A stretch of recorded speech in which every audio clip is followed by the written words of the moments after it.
Hi everyone and welcome back to our Qwik framework tutorial. In the last part we got this result, two text fields, username and password, both with this animation. And I mentioned that we have a little bug here. If I'll type a valid password and select a part of my value, now if I hit any key, our code will not take into account that we did any kind of selection. And if I enter in fact just one more character, our password is valid because our state value still contains the previously selected value. So in order to handle it, we're going to finally use our reference right here. We will now see how we can get HTML properties from our input, because we assigned this props.reference to our input. And instead of getting our data from the input event, we're going to get it from the reference. So I'm going to remove the input event, old code as well, everything, and simply say here state.value will be props.reference, and here we'll simply say current and value. Note that it changed my word here when I typed value. That is because Visual Studio cannot find this value right here, and as you can see it gives me an error.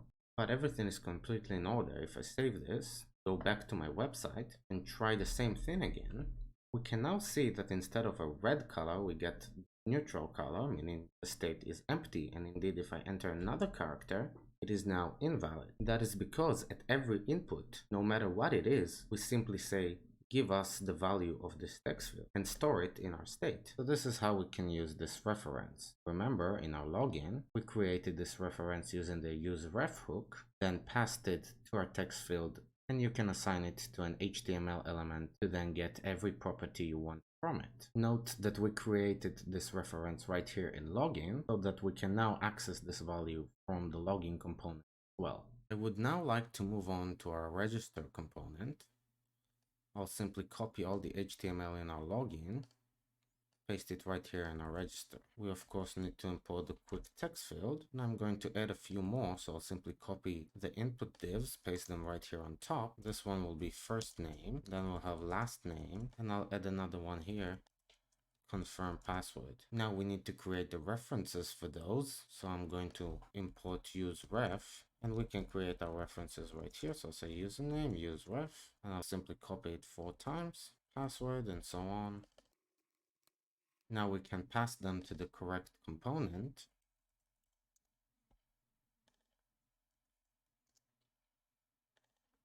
And lastly, confirm password, and that is it. If we go back to our website now and navigate to register, we can see we got this 5 text fields, but of course, because we only made them for the login, they don't get the correct icons, and we still don't have a correct input validation for those. So let's do that. Let's go back to our Qwik text field, and actually I'm going to import some more icons, people icon and man icon, and we're going to change this conditional render a bit. If our props.name is not username, we're not going to pass lock icon. We're going to run some more checks. If our props.name is first name, I will pass man icon. Otherwise, I'll check if props.name is the last name. If so, we'll give people icon. And if not, that means that we're left with either the password or the email fields. So I'll simply check if props.name is password, or actually it could be also confirm password. It's the same icon. Then we'll pass lock icon. Otherwise, we can simply pass envelope icon for the email case. I'll save that. We can now see we have a corresponding icon for every text field. And actually, we forgot to add the email text field, so I'm going to do this right now. I'm going to add another input. This one will be email, change the reference as well, and I'm going to create the email reference. And now we have every text field we require in our register form. Let's try to handle the input validations for those. The first thing I would like to do is to make sure our first and last name both are 3 characters as well. So I'll simply check here not only if props.name is username, I'll say or props.name is first name or props.name is last name. If any of those, I want to check if our value is bigger than 3. If so, I'll say valid, if not, invalid. Now, if this is not the case, we don't get any guarantee that we have our password right here. So let's handle that now. Really, all we need to do is to add the email here. And if it's not the email, then it is the password or the confirm password case, which both are the same here. And to handle the email, I'm going to use a regular expression as well. I'll simply paste it here. It will be in the video description, and it checks for a valid email. So here I'll simply check props.name is our email. Then here we can validate our email. And right here, I'll just say if state.value.match email reg. So I'll just check if it's matching the regular expression. If it is, I'll pass valid, and otherwise I'll pass invalid. With that, we now have input validation for each and every one of our text fields. Let's save it and try it out. So as we can see, the email is already invalid. We need to simply check if the value is empty before applying the regular expression exactly like we did with the password. But let's first try them out. So the first name should be at least 3 characters. So 1, 2, 3, 4. That works. Last name as well. Email should be a correct formatted email. Works as well. Username again, 4 characters. And our password and confirm password should now both confirm a valid password, but we still did not see if those two values are the same, if the password and confirm password are matching. So the first thing we'll do is to add this little tweak to the email.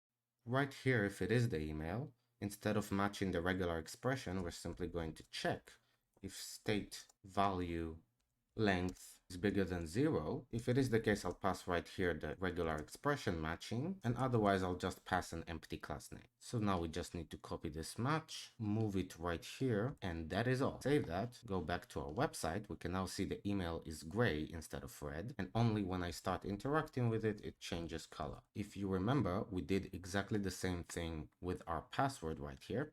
Before we matched it, we did this check to see if the length is bigger than 0. That's because we don't want to match the regular expression before the user interacted with our text field. The last thing I would like to do is to see how we can check if the confirm password matches our password. To do that, we're going to have to access them from their parent, which is our register. Right here, we have both values, password and confirm password. All I'm going to do is to add a button right here, and I'll pass on click. And right here, I'll just pass a function. And here we can do all the checks and validations we like before proceeding to the register request. I'll simply check if password.current.value equals to confirm password.current.value. And I can actually say not equals here. And if this is the case, if they're not equal, then I'll simply log password do not match. Now just close our button, save it, go back to our website, and actually it's this small little dot right here. Now we can see if the passwords match, we get no print, but if they don't, we get passwords do not match. The next thing I want to do is to style this button. So I'll give it a class so we can access it, and I'll go to my style.css in register, and this one will actually not be a separate component. I'll simply make a comment here, button. So the first thing I'll do is to access my button right here, and I'll give it a color and this value.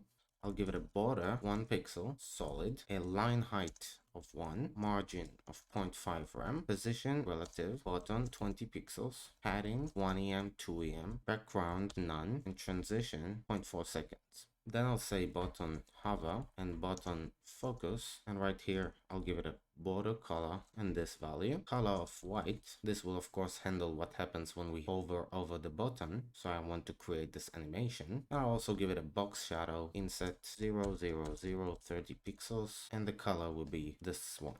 The only thing I now want to do is to go to style of login. I'm going to grab those two classes, paste them right here, save that, go back to register. Let me change this to a regular closure, and right here I'll say sign up, and we will of course import style.css, and now this container and input also have their styles. Save that, go back to our website, and we now got this. If I hover over my button, we get this animation.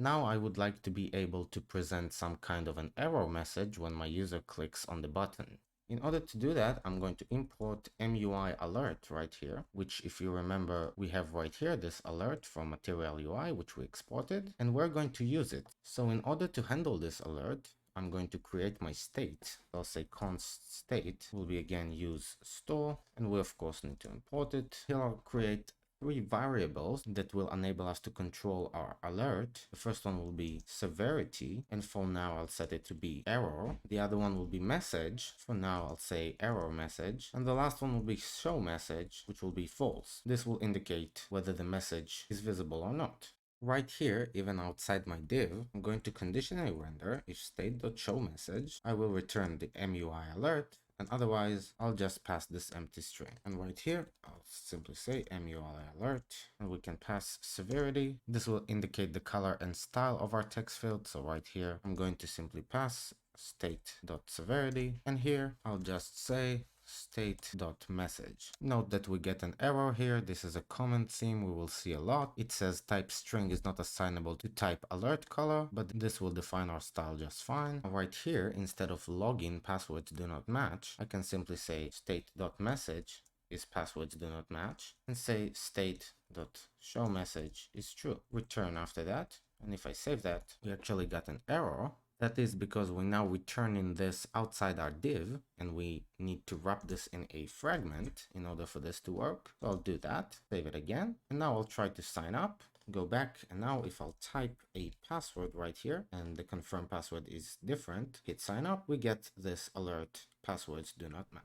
That will be all for this one, guys. We're actually getting very close to the end of our series, so we get to move on to the more advanced stuff. We actually just need to create our toggle and phone input, and that will be all. If you like this new style of making videos where I show myself, please let me know and I will continue in this fashion. As usual, hope you enjoyed, and I'll see you guys in the next one.